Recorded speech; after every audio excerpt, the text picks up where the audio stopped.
Adopté. Merci beaucoup. Nous passons donc, selon notre plan de travail, à l'article 27. Madame la ministre. 27 sans amendement, Monsieur le Président. Alors, à l'article 65 de cette loi est remplacé par le suivant.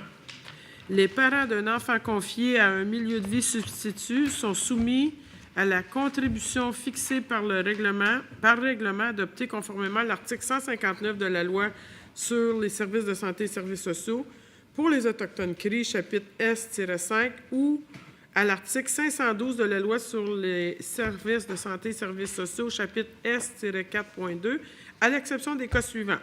Premièrement, l'enfant est confié à un établissement qui exploite un centre hospitalier ou un centre local de services communautaires ou à un organisme. Deuxièmement, l'enfant est confié à des personnes qui n'ont pas conclu d'entente à titre de famille d'accueil de proximité avec un établissement qui exploite un centre de protection de l'enfance et de la jeunesse. Ici, Monsieur le Président, ce qu'on vient faire avec cette modification-là de l'article 65, c'est prévoir que les parents dont l'enfant est confié à un milieu de vie substitut, à l'exception d'un centre hospitalier, d'un centre local de services communautaires, d'un organisme ou à des personnes qui n'ont pas conclu d'entente à titre de famille d'accueil de proximité, doivent contribuer financièrement à cet hébergement en conformité avec les règles prévues par règlement. Actuellement, la contribution des parents pour l'hébergement de leur enfant doit être versée dans le cas où l'enfant est hébergé dans une famille d'accueil ou dans un centre de réadaptation. Cette modification s'inscrit parmi les modifications proposées à la loi qui ont pour objectif d'harmoniser les dispositions visant les enfants confiés à un milieu de vie substitut. Merci, Madame la ministre. Est-ce que j'ai des interventions? Monsieur le député de Saint-Jean. C'est un enjeu assez important quand même, Monsieur le Président. Des fois, il n'y a pas de hasard pour rien. Ça fait quelques personnes qui me parlent de cet enjeu-là, de la question de la cotisation parentale. J'aimerais ça que la ministre explique un peu plus là, comment ça fonctionne à l'heure actuelle. Parce que pour certains parents, ils ont l'impression finalement que, bon, dans certains cas, ils doivent débourser plus que d'autres par rapport à la situation, puis que si l'enfant, bon, qu'il soit dans un centre ou que dans une famille d'accueil ou dans une famille d'accueil qu'on mentionne de proximité, qui est pas... c'est pas les mêmes montants. Donc, j'aimerais ça qu'on débroussaille cette question-là pour mieux saisir qu'est-ce que l'article veut faire exactement, Monsieur le Président. Merci beaucoup, Monsieur le député. Madame la ministre.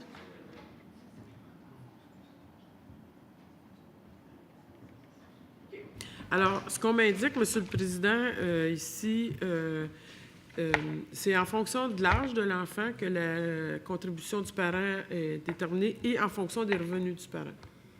Les deux paramètres sont pris en compte et il y a un comité de travail là-dessus avec le ministère des Finances qui fait qu'on n'établit pas ça seul là, au ministère de la Santé et des Services sociaux, dire tel parent va payer de temps, puis l'autre... Non, c'est vraiment en fonction de l'âge de l'enfant et du revenu des parents. Merci. Monsieur le député de Saint-Jean. Quand la ministre a dit qu'il y a un comité de travail avec le ministère des Finances, est-ce que c'est parce qu'il y a une volonté de faire une réforme de ça ou c'est juste pour le calcul au cas par cas? On a une volonté de regarder tout ça, effectivement, voir l'ensemble de cette disposition-là, pas juste ça, mais l'ensemble de tout ce qui touche, ce qui s'apparente à ce qu'on est en train de discuter. Oui, il y a une intention de regarder ça plus à fond. OK. Parce qu'exemple, M. le Président, là, on mentionne que, au fond, pour un enfant qui est placé autre que dans un centre de santé, hein? Moi, j'ai des parents, là, puis la ministre doit être au fait de ce dossier-là, c'est quand même depuis des années là, qu'on entend parler. Exemple, des enfants qui doivent être à Sainte-Justine, mais que leur état est très, très, très, très grave. Là. Bon, malheureusement, la mort est imminente dans certains cas, dans la plupart. Et là, il n'y a pas assez de place à Sainte-Justine, donc ils sont... Puis les parents ne peuvent pas s'en occuper parce que le cas est trop lourd. Donc, ils sont au centre Marie-Enfant, ce qui fait en sorte que là, les parents doivent payer la cotisation parentale pour que leur enfant soit au centre Marie-Enfant. Mais on m'explique, pour la même situation, un enfant qui est à Sainte-Justine, le parent, lui, n'a pas à payer. Mais parce qu'ils sont Marie-Enfant, là, ils doivent payer. Donc, pour ces parents-là, puis c'est un combat qui mène là, depuis des années et des années.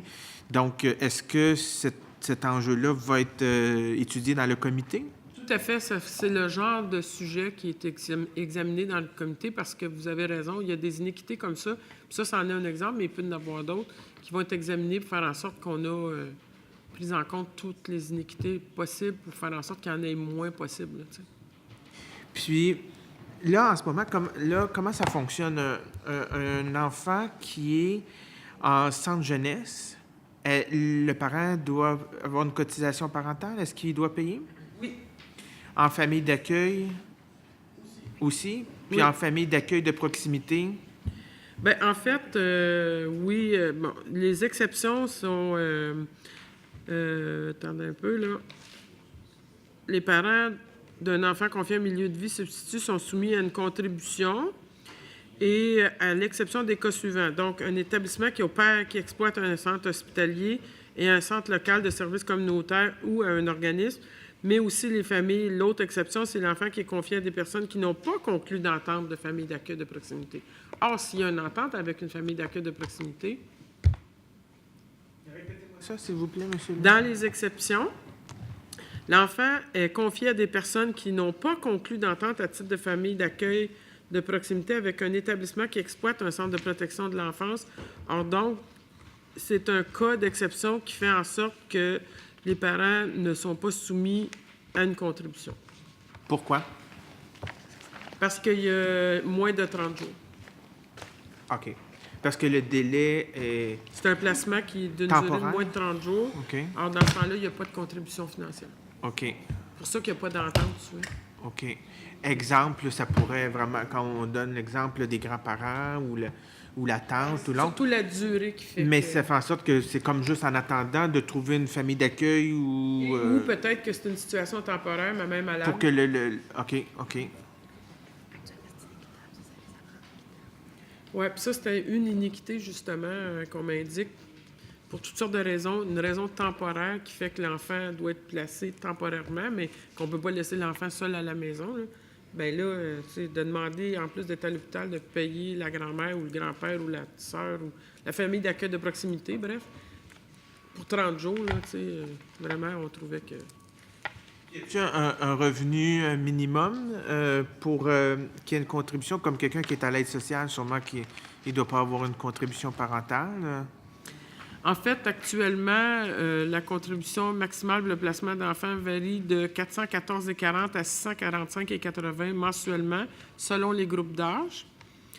Et en fonction des revenus annuels des parents, les parents ont droit à une exonération qui peut faire en sorte que la contribution financière pourrait s'élever jusqu'à un minimum de 22,24 mensuellement. Alors, c'est vraiment tributaire des revenus, là. Je peux même vous mentionner qu'environ 70 des parents à faible revenu ayant un enfant placé paient la contribution minimale. Puis là, au fond, cette contribution-là, c'est en fonction de leur revenu. Puis est-ce que ça tient compte aussi de l'allocation familiale? Est-ce qu'ils ont l'allocation familiale ou ils la perdent? Bien, vous savez, les parents qui paient la contribution, là, comme on le dit, la contribution financière au placement de l'enfant, continuent, eux, de recevoir le soutien aux enfants. Ceux qui paient la contribution parentale continuent de recevoir l'allocation familiale. Le soutien aux enfants, oui. OK. Puis ceux qui ne le paient pas, la Continuent reçoivent. d'avoir le soutien aux enfants aussi, là. Donc, tout le monde le reçoit. Oui. OK. Puis, Non, attendez un peu. Erreur. Ah, mais dans les codes, ils devraient le payer.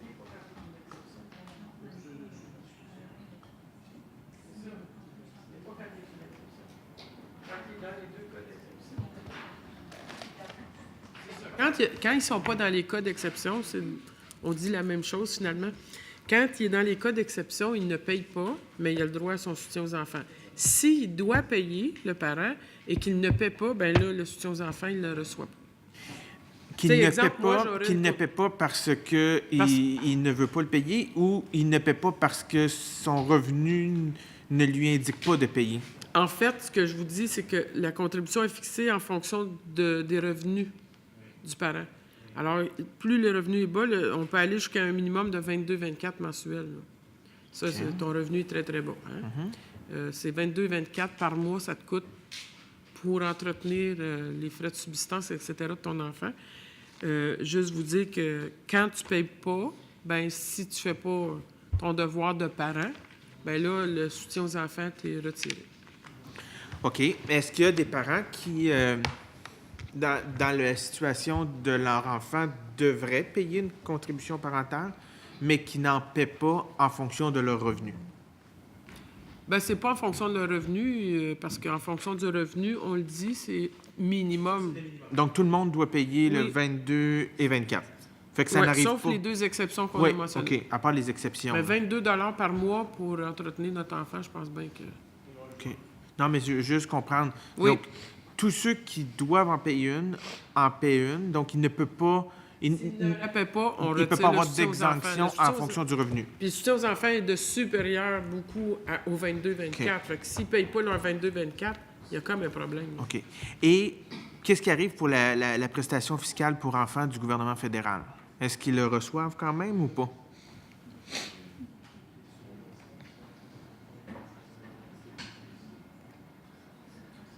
On m'indique que dès qu'il y a un placement d'enfant, le soutien fiscal du gouvernement fédéral s'en va à l'établissement et non plus aux parents.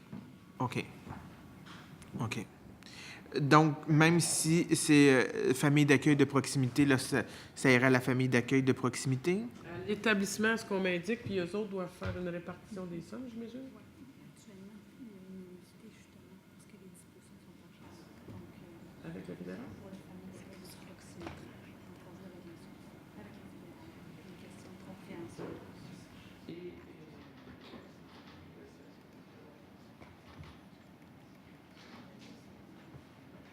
Nous, on harmonise au Québec, mais avec le fédéral, il y a une iniquité à ce niveau-là, mais justement, les familles d'accueil ont des discussions apparemment avec le gouvernement fédéral.